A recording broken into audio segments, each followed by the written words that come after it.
Look back at it offensively, anything jump out at you? Anything different from what you initially thought about Wednesday? Um, well, I mean, you see it a lot more clear.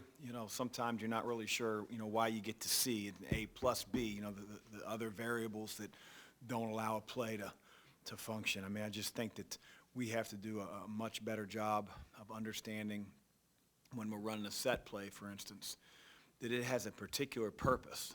And, I think we were down 4 points with about a minute and a half to go in the first half. Not that that decided the game, but, twice we called for post-ups for Dre. And both times he was open in the post. And we elected to throw the ball back to the top and took two ill-advised threes with about 15, 18 seconds left in the shot clock. And so, we have a young team with those type of decisions, that type of environment. But that's got to be a teaching point. It's got to be corrected as we move forward. But no, I think we've got to be able to generate more often than not the ability to get in the paint. And how is that? Is that drives? Is that post touches? Is that set play execution? Ball screens, you name it. We got to get the ball in the paint first, and that'll get us to the foul line more. It'll give us more opportunities to get cleaner looks from the perimeter. Just specifically, when you look at the way Jalen has played offensively, he's not getting as many shots. Is there stuff he's not doing? Is he not being aggressive enough? Are there some things you guys should do to get him a little bit more? Like, what do you feel about the way he's playing offensively? Probably a little bit of everything. He needs to provide more for us. We've got to do a better job of trying to put him in spots like when we got the and one in the second half, and that was certainly a set play call. But having said that, like everything can't be spoon-fed of like, hey, this set's for you now, this set's for you now. He's got to go earn some on his own. He's got to be able to offensive rebound. He and I tied the other night, and it's getting really frustrating. He's 6'8", 230 pounds. He's athletic as all get out, and yet he's not getting to the offensive glass. And then he's got to be able to mix up, whether it's going perimeter to post, backing his man down, whether it's a quick rip and drive. He's got to be able to recognize those opportunities out of our offense. Chris, when you have a guy like Noah Locke, who is known as a guy that can knock down a three at any moment, yet is struggling game after game to do that, how do you address that as a coach, or you just kind of let him fight through it on his own? Well, I think, in fairness to Noah, we're not, and he's a part of that, executing well enough. If there's a screening action for him, he can't just value the catch. He's got to value the setup cut. Elite shooters, and Noah's an elite shooter, they're going to get guarded differently. They're going to be top locked. They're going to be chased. There's going to be a lot of attention to them. And so in order to set himself up, he's got to do a better job of using a setup cut, and we've got to try to screen better. But again, if there's separation from the cutter and the cutter's defender, then it's easier to get a good screen. And now if they do have the IQ to jump out with two on the ball, then those opportunities where the screener's open will happen. But right now it's we're not setting up the cuts. We're not screening well enough. There's big emphasis yesterday in practice.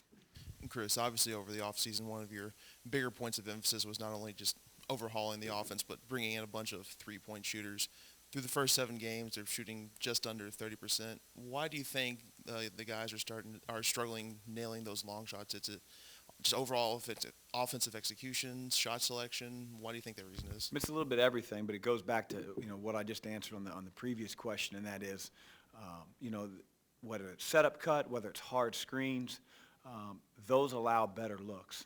And a purpose of our offense needs to be to get the ball in the lane so that those opportunities where the defense converges are greater. And now we get more, open looks. Having said that, against Michigan State, we had several opportunities to knock down a few that we didn't, that would have stretched out the defense even more. I mean, I'll take Matt Cross, the 3 or 4 that he missed every single game. We got to live with him as the first true road environment for Matt. Not that I think that really had a lot to do with it, but those are just shots that that's why we put him in that position. We feel confident that he's going to make them.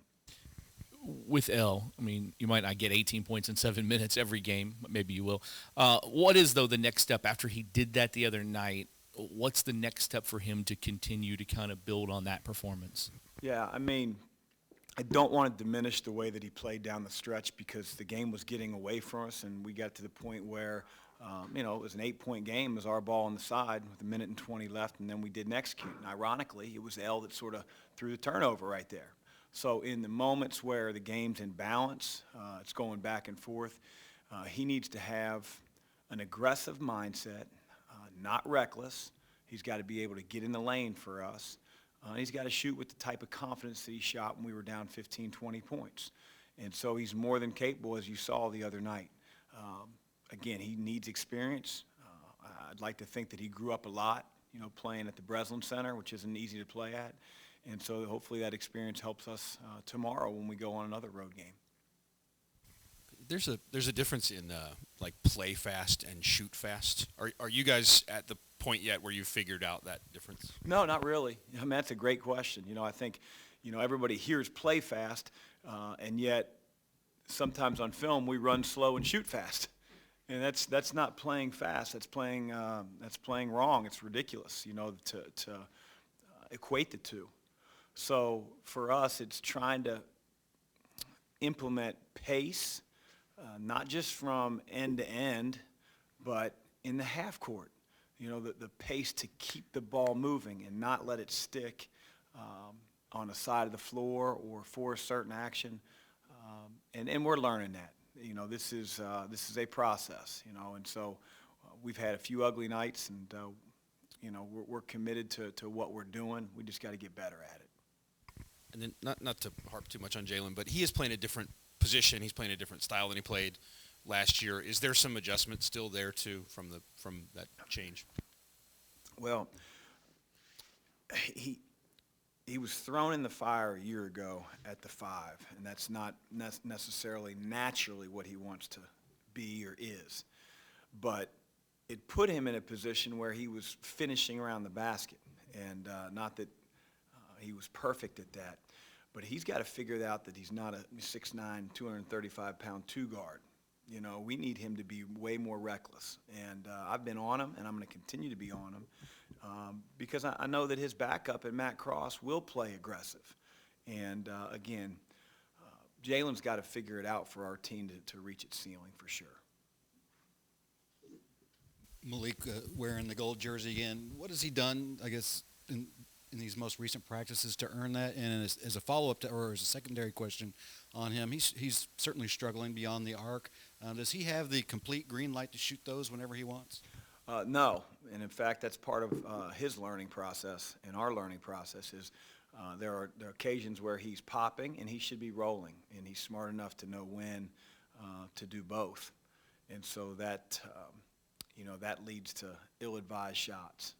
What he's done to earn it in practice, it's not subjective. It's based on, raw data from practice. So he's earned it by grabbing the most rebounds, blocking the most shots, converting around the basket better than the other guys in practice. But having said that, doesn't give you the license on offense to do what you want, and he's learning that. When you look at the film on NC State, what sort of pops out whenever you first fire up that film? That they're good. They've got some talented perimeter players. To do what they did against Nebraska the other night, down 14 points, and they, had lost 2 of their, main go-to guys on the perimeter. Cam Hayes gets ejected. Casey Morsell gets hurt.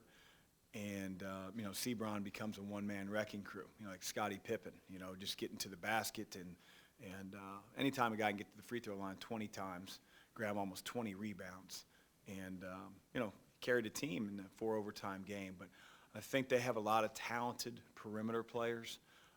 They certainly took a hit with losing, I think, the best defensive player in the ACC in the interior, and Manny Bates. But Kevin's done a good job. He's got some young guys that have manned the center position. They block shots. They try to play like Manny. Probably not as talented or experienced as yet.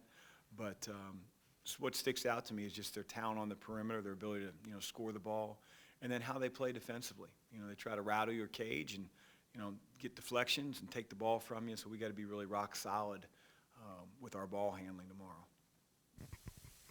Chris, Malik's shooting about 3 free throws a game, and nobody else is shooting more than 2. How important is it to get more, and does that go along with some of the physicality stuff you've talked about? Yeah, it's way